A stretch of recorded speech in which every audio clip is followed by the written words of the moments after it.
大家好, bem-vindos a mais um WhatsApp in China.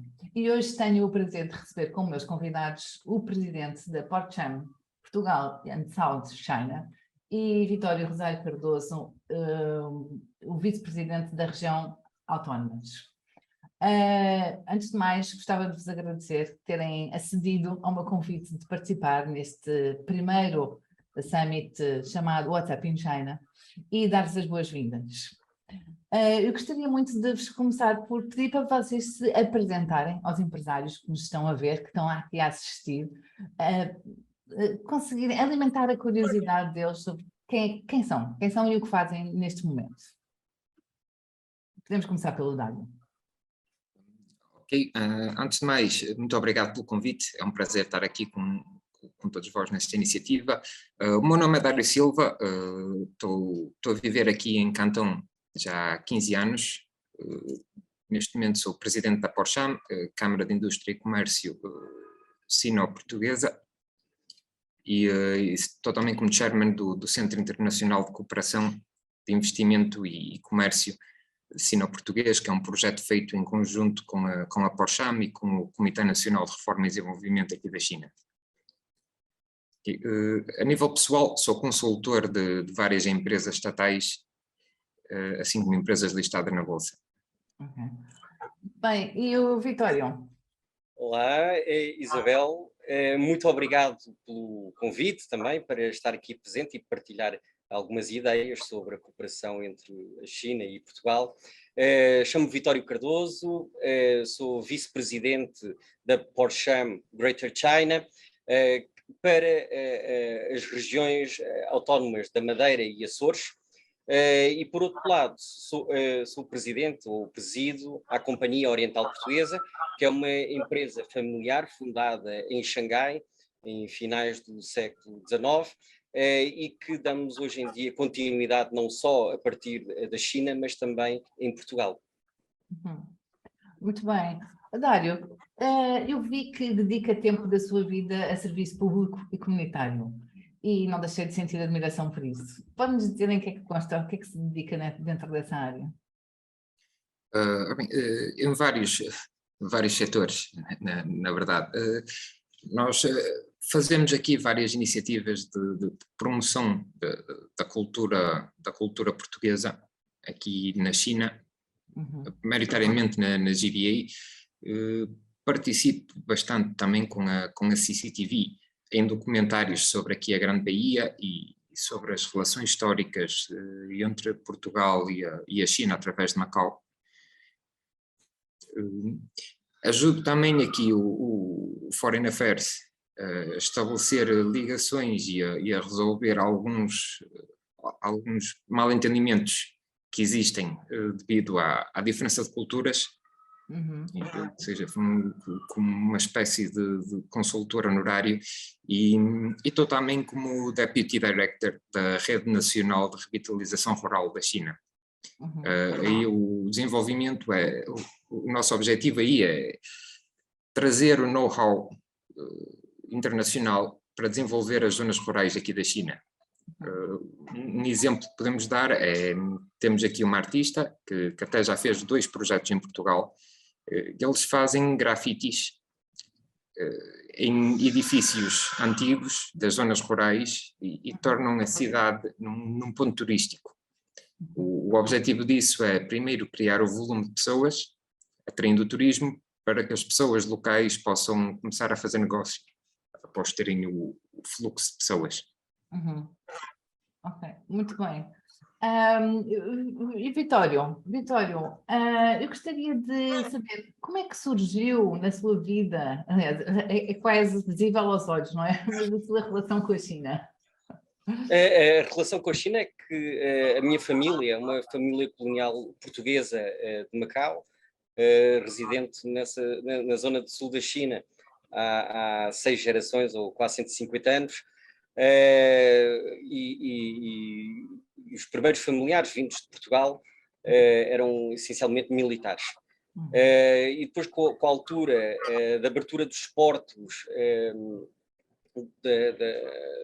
da costa chinesa pelos britânicos, parte da família seguiu então nesta senda de abertura de portos pela costa chinesa até Xangai, e foi onde também estabelecemos a Companhia Oriental Portuguesa, a partir do setor britânico da concessão internacional de Xangai, eu acho que é assim que se chama, Shanghai International Settlement.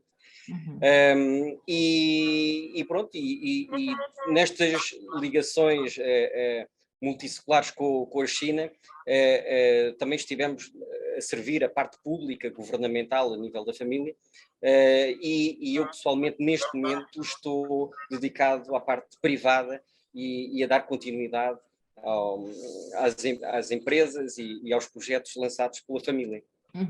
Muito bem, e o Dário, como é que surgiu a China na sua vida?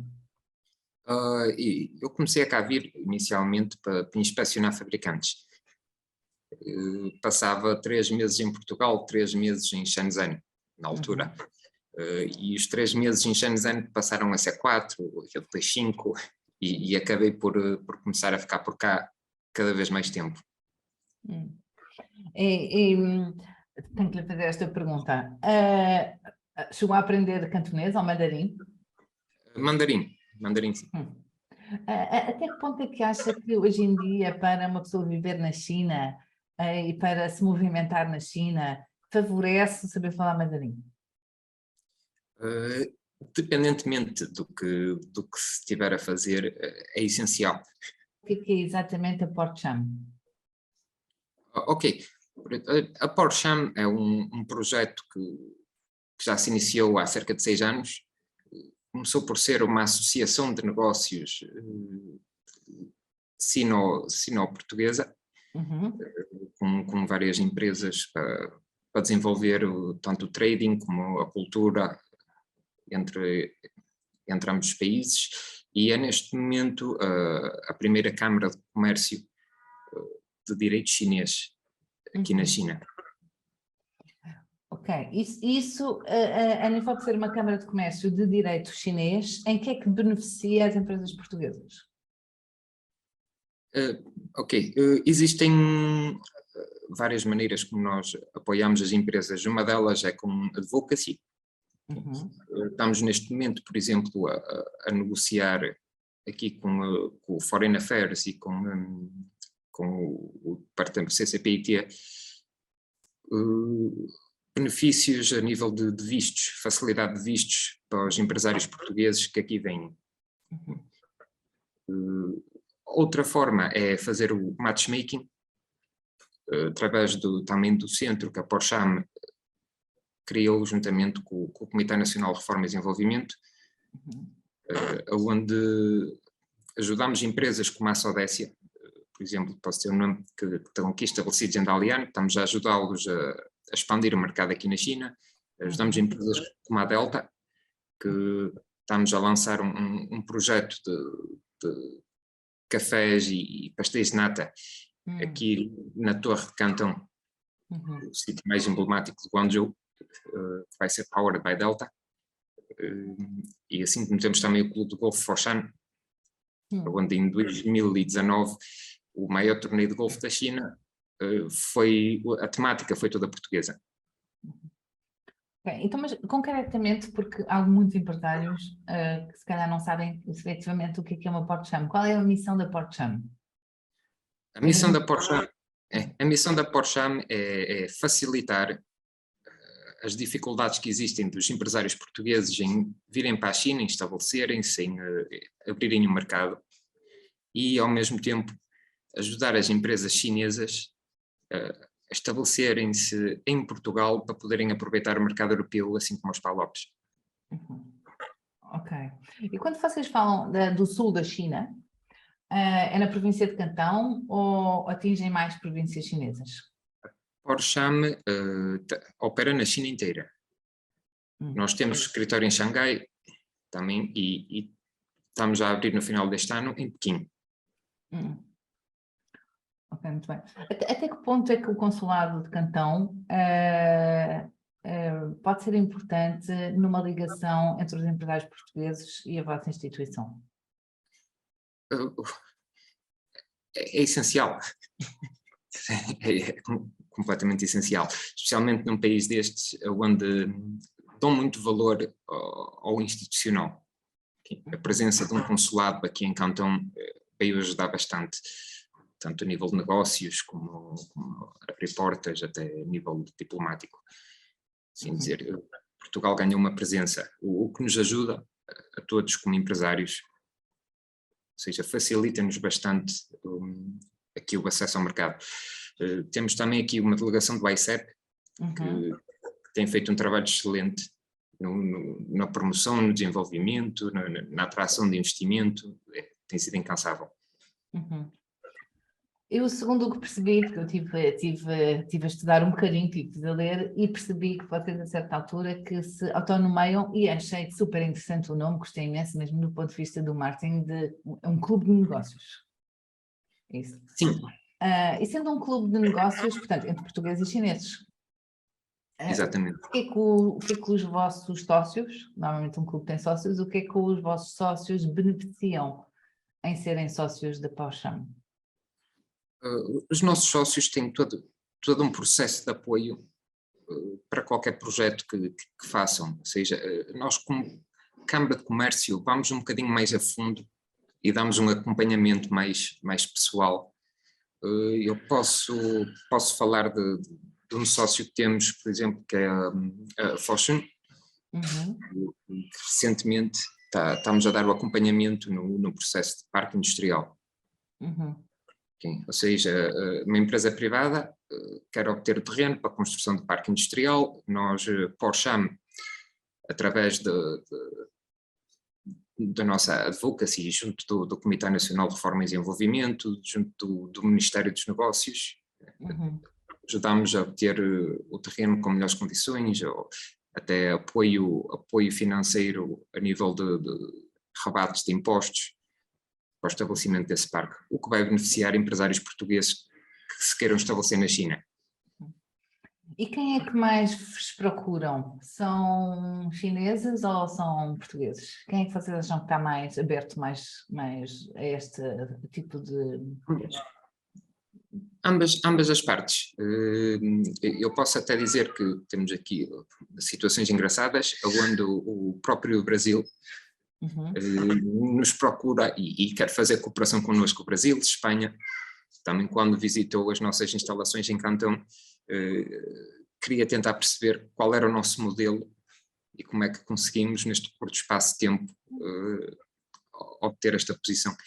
Ou seja, somos procurados um pouco por toda a comunidade dos PALOPs, digamos assim, como a África, trabalhamos muito junto com a Câmara de Comércio da África também, no sentido de que a união faz a força. E há uma grande procura da China pelos países de língua portuguesa. A que é que se deve esse interesse da China pela língua portuguesa? Eu diria que não é só dos países de língua portuguesa, todo o mundo. Estamos a falar do mesmo mercado do mundo, não é óbvio. E numa época em que estamos, que é uma época um bocado difícil para toda a gente, conseguir uma presença neste mercado é vantajoso. Da mesma forma em que a China, nos outros países, eu posso dizer que tem empresas que nos têm abordado para tentar perceber sobre o líquido. Por exemplo, uma vez que Portugal tem a sexta maior reserva de líquido do mundo, não está a ser explorada, temos duas empresas que já estão a questionar se existe a possibilidade de concorrerem para explorarem essas reservas de litro. Isabel, também reforçando aqui uma ideia também da explicação do Dário, eu gostaria de dizer que a PowerCham também é neste momento a Câmara com o maior número de sócios empresários chineses, porque uma realidade que já vem de décadas, não é? Das experiências de Macau e disso tudo, o normal tem sido haver agremiações empresariais, comerciais, mas concentradamente com uma grande percentagem de peso, não é, da instituição de empresários portugueses. Agora, o que é atrativo neste caso que estamos a tratar, que é mostrar para os empresários portugueses oportunidades na China, é justamente com a Porcham, onde temos a maioria dos sócios são empresas chinesas ou são empresários chineses, mas também empresários portugueses de Macau, naturais de Macau. Portanto, a visão periférica e a visão a fundo no mercado poderá ser naturalmente mais próximo, porque também é natural os empresários portugueses naturais de Macau dominarem as 2 ou 3 línguas. Pois, isso é muito interessante. Essa questão aqui é muito interessante, porque na realidade o grande objetivo de muitas empresas portuguesas é identificarem potenciais parceiros chineses. Quais são as áreas ou os setores que têm mais hipóteses hoje em dia de desenvolver negócios com parceiros chineses? Ok. Área cultural, turismo, uma vez que se espera que as fronteiras abram no próximo ano, está-se a começar a voltar a ter foco no turismo. Setor financeiro, existe uma grande abertura por parte aqui dos fundos chineses em colaborar com entidades europeias, o trading, o comércio puro, isso sempre foi. E as novas energias. Novas energias e assim mesmo como a robótica. Existe aqui fábricas, eu não sei se posso mencionar o nome, mas existe uma fábrica que automatizou a linha de produção, uma fábrica do setor automóvel, onde os braços robóticos o firmware dos braços robóticos foi aprimorado por uma empresa portuguesa. Ou seja, esse know-how é bastante interessante para eles. Sim, sem dúvida. Isso a nível de desenvolvimento de parcerias. E a nível de aquisição de empresas, vocês identificam alguma tendência do mercado chinês na procura de uma determinada área para adquirirem empresas? Sim, ainda ontem estivemos a falar desse aspecto. Existe aqui um fundo que está neste momento à procura na área de biotech, da cosmética, para a aquisição. É difícil desbloquear, porque há sempre este bicho-papão no fundo que é tão difícil entrar no mercado chinês, não é? E claro que é difícil, mas acham que é fácil desbloquear acordos bilaterais com empresários chineses? Vocês têm um papel interventivo nessa área? Sim, temos. Neste momento, um dos nossos sócios está na área das porcelanas, é um dos maiores distribuidores aqui de porcelanas para hotéis 5 estrelas na China, trabalham desde Sheraton's, Marriott, a maioria das porcelanas são alocadas por eles, e nós estamos a fazer a mediação com 2 marcas portuguesas de porcelana para começarem a ser distribuídas através dos canais dele. Não sei se há alguma empresa, já falou aqui de várias, o Dário já falou de várias, mas que conselho é que você poderia dar a uma empresa que tenha muito interesse, seja com uma dimensão simpática, que tenha interesse em entrar na China? Entrar por Macau, entrar por Hong Kong, por onde é que eles devem entrar? Eu aconselharia mais Macau do que Hong Kong. Hong Kong praticamente para o setor financeiro, não é nada, mas penso que Macau facilitará bastante, até porque agora com a nova cooperação de Macau e Hengqin, ou seja, facilmente conseguem viajar entre Macau e Hengqin, estabelecer até escritório em Hengqin sobre a jurisdição de Macau, e é fácil. É mais fácil entrar por Macau, é mais fácil. Pois, há muito essa ideia de que Macau pode ser uma boa porta de entrada para a China, né? Até que ponto como é que vocês explicam que muitos empresários portugueses têm na nossa cultura, por uma questão da cultura ocidental, pensam que fechar um negócio basta apresentar o produto, passar a fatura e o negócio está fechado? O que é preciso mais para além disto? É diferente.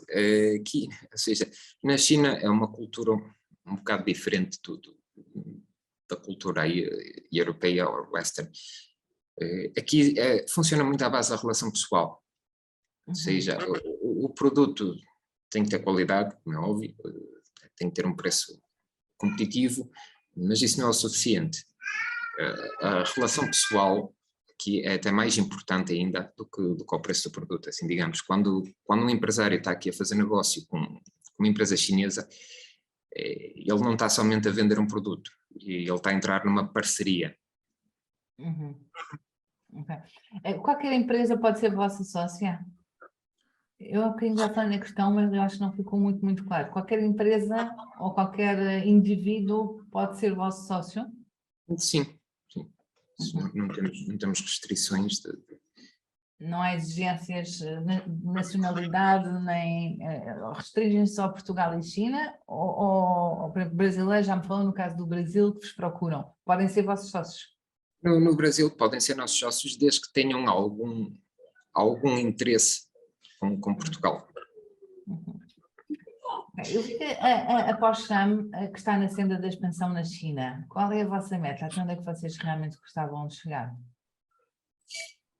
A Porcham aqui é um projeto um bocado ambicioso, é um projeto um bocado a par com o mercado chinês, e o nosso objetivo é impulsionar o comércio e investimento bilateralmente entre os dois países. O nosso modus operandi, digamos, é um pouco diferente, está adaptado aqui ao mercado chinês, onde nós temos uma rede de vice-presidentes localizada, como é o caso em Hunan. Hunan tem uma gestão própria, que depois nos comunica os relatórios e, como é óbvio, nós vamos acompanhando, certificando que eles seguem a nossa visão, o nosso mission statement e apoiando no que é necessário. Hunan, Shanghai tem outra vice-presidência, ou seja, cada área tem uma gestão própria, localizada, onde seguem as regras e o código de conduta estabelecido por nós aqui em baixo. E o nosso objetivo é exatamente atingir a vice-presidência com pessoas capazes em cada região da China. E se calhar também dando um exemplo que temos também de dar os parabéns, não é? Que são os 120 anos do Banco Nacional Ultramarino, que é o nosso vice-presidente para Macau. Sim, muito importante. Porque fazem este ano os 120 anos de existência do banco. Sim. É muito importante. Muito importante. Os chineses movem-se muito por conexões, não é? Por Guanxi, conexões, relacionamentos. E vocês apoiam-se certamente em organismos chineses para conseguir crescer, seguindo essa política do Guanxi, das relações, dos relacionamentos. Que é uma coisa que em Portugal as pessoas não têm muito essa percepção da necessidade de Guanxi, de serem conectadas com alguém. Acha que a Porcham pode ser uma solução, a solução ideal nesse sentido? Ser uma conexão perfeita entre Portugal e a China? Sim, eu diria que sim. Aliás, como acabei de referir, a nossa visão a longo termo é exatamente a vice-presidência localizada. Isto porque é impossível no mercado desta dimensão, tanto eu como o Vitório, como o BNU, estar presente e ter boas relações em todo o país. Ao alocarmos uma estratégia de vice-presidência regional, cada pessoa é forte na sua área e conseguindo juntar tudo isto, era como estávamos a dizer, a união faz a força, chegamos mais longe.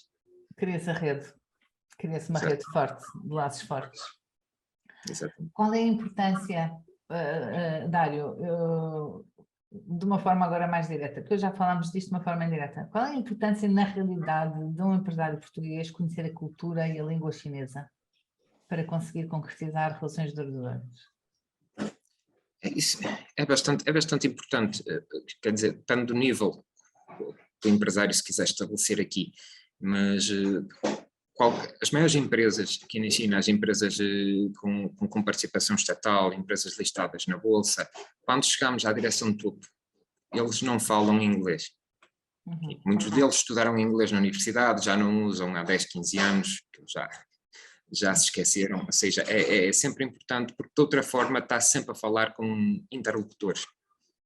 Depois a mensagem chega aos decision makers, se calhar já não é a mensagem como foi passada, ou seja, é sempre mais fácil ter o domínio do chinês e falar diretamente.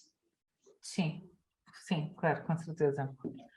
E aqui faria mais uma ressalva, Isabel, é que não se trata apenas de dominar a língua, mas de dominar a linguagem. Porque dominar a língua todos podem dominar, mas agora o que liga exatamente à cultura é a linguagem. É falarmos de forma em que o assunto é absolutamente entendido da forma como os próprios costumam transmitir ou comunicar. Aí garantimos que o outro lado entendeu, não é? E isto é fundamental nesta área da língua e da cultura. Exato, exato. Agora lembrou-me uma expressão que eu dizia muito aos meus filhos, quando eles eram mais novos, que eu dizia assim: passarinhos e pardais não somos todos iguais. Aqui neste caso convém ser um bocadinho conhecermos o que é que tanto os passarinhos como os pardais fazem para conseguirmos lá chegar, não é? E sentirmos bem. Eu acho que com a China é capaz de acontecer exatamente isso, conhecermos a cultura deles, a história, a filosofia, a geografia, os hábitos, as culturas. Deve ser uma grande via verde para chegar mais rápido, mesmo usando-os como intermediários, chegar mais rápido a bom porto. Não? Exatamente, exatamente. Eu posso dar um exemplo concreto.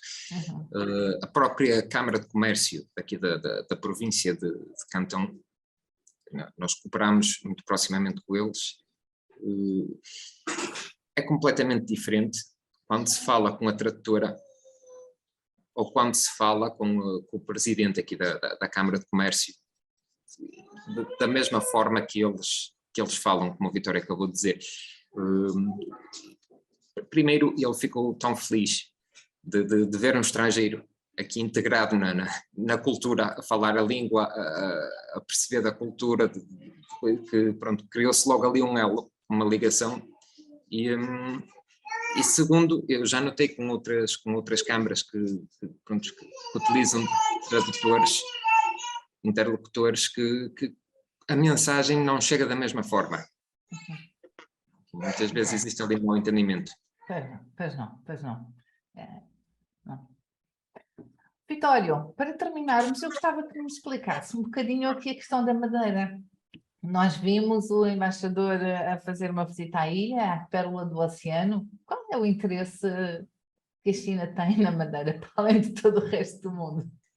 Absoluto, porque a Madeira, como já era importante há centenas de anos, há 600 anos no mínimo, não é? Como interposto, um dos principais interpostos entre Portugal, a África, no Atlântico e até nas rotas para o Brasil, obviamente que tem uma posição geográfica privilegiada, mas não obstante tem também produtos ótimos, e isto diria não só a Madeira, mas também os Açores, porque as regiões autónomas e a nível de Açores e Madeira tem um posicionamento muito importante a nível dos recursos marinhos e da ciência,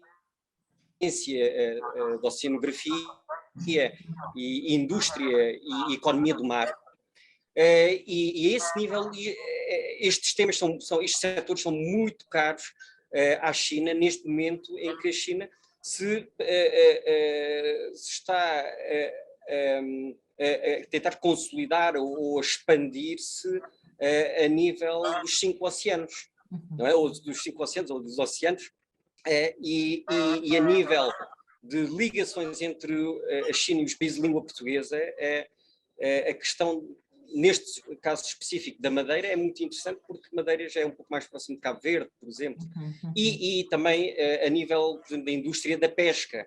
A indústria da pesca na Madeira é forte, ao ponto de trabalharem também junto do mar, próximo dos Açores, até ao Mediterrâneo e ao Atlântico.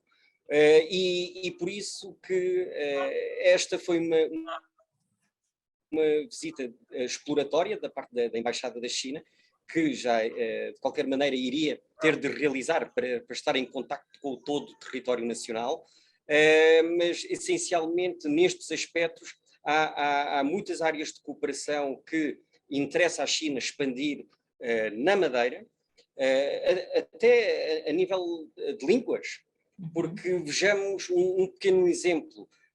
A taxa de esforço de um madeirense para aprender idiomas estrangeiros, não é? Ou a taxa de esforço dos madeirenses ou açorianos para ligarem a uma parte qualquer do mundo é igual, a taxa de esforço é igual para com o continente. Portanto, há uma propensão natural para os açorianos ou madeirenses, quando ao nascerem, já nascerem um pouco com uma mentalidade global. E é neste aspecto que poderemos conferir mais algumas ferramentas para que até a população local possa aproveitar das sinergias que estão a acontecer diariamente entre Portugal e a China. Muito bem. Vocês têm alguma noção? As pessoas estão ávidas de viajar e estão ávidas de viajar para a Ásia e para a China. Vocês, quando é que na vossa ideia, quando é que vocês acham que isto, falando sobre o turismo, quando é que o turismo português poderá começar a viajar para a China de uma forma livre? Eu não querendo sobrepor ao Dário, mas gostaria também de fazer uma pequena chamada de atenção, é que justamente ligado ao turismo, é muito importante que empresários e famílias portuguesas possam conhecer e visitar a China primeiro. É muito importante ter conhecimento de causa no terreno. E em segundo lugar, mesmo para empresas exportadoras, e isto dou como um bom exemplo britânico, é que as empresas britânicas, na sua senda da expansão de mercado, até do mercado exportador, atenção, exportador, estas empresas britânicas muitas vezes abrem as próprias empresas sucursais nesses países, nesses mercados.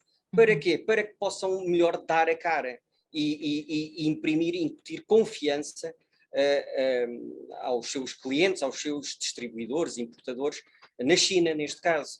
E o que se apela aqui é para que a mentalidade do empresariado português deixe de ter aquela ideia de negociar com a China, comercializar com a China, atirando com uma pedra da calçada a 14 mil quilómetros de distância, à espera que se mate o peixe e que o peixe ainda morto nade até às nossas costas portuguesas, não é? É muito importante termos a conexão, a montante e a jusante, para comercializar. E isto é um paradigma que está pouco incrustado ainda, se calhar na mentalidade atual vigente portuguesa, uma vez que antigamente Portugal fazia isso. Tinha empresas exportadoras de cá, mas também abriam as suas sucursais do outro lado do mundo. Mas Dário, por favor. Exatamente, o Vitório tem toda a razão no que acabou de dizer, isso é essencial. E eu penso que no início do próximo ano já as fronteiras começarão a abrir. Penso, eles não vão abrir tudo de uma vez, eles vão abrir regionalmente e faseadamente, de forma a evitar que volte a acontecer um novo lockdown. Isso nós não queremos nada disso, não. Não queremos nada disso. Um conselho que vocês possam dar às empresas portuguesas a nível da internacionalização com a China. Um conselho, se pudessem só dar qual seria? Da minha parte, o conselho é certifiquem-se que registram as vossas trademarks aqui na China antes de começarem a entrar no mercado, porque temos casos constantes de empresas que vieram aqui para uma feira promover o produto e agora descobriram que a trademark foi registada por alguém que os viu na feira. Ou seja, o primeiro passo antes de virem para feiras, para enviarem amostras, ou seja, o que for, é efetivamente registar aqui a trademark.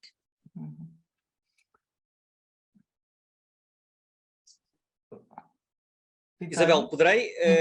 E aquilo que eu aconselho é que, para que as empresas, mesmo as microempresas, comecem a preparar os seus quadros, ou os próprios empresários, seja na língua como na cultura. É fundamental. Isto nunca é tarde aprender. Aquele ditado do burro velho não aprende línguas. Não é bem assim, é mais uma desculpa de mau pagador. Mesmo para microempresas, para empresários que queiram lidar com a China, comecem a aprender a língua e a cultura, mantenham esse contacto, se puderem, viajem para lá para conhecer. Porque hoje em dia, sinceramente, paga-se mais para fazer férias na República Dominicana ou no Brasil do que para lá, para a China. Portanto, se é uma constante para a maioria, uma grande parte dos empresários portugueses que passam férias, seja em Cabo Verde, Brasil ou na República Dominicana, obviamente, ou até podem atravessar para Nova Iorque, fazer compras, isso tudo, com o mesmo montante podem fazer uma visita à China e voltar. Portanto, a China está geograficamente longe, mas com os transportes que existem hoje em dia, em 24 horas estamos do outro lado do mundo e já a passear nas ruas. Assim seja.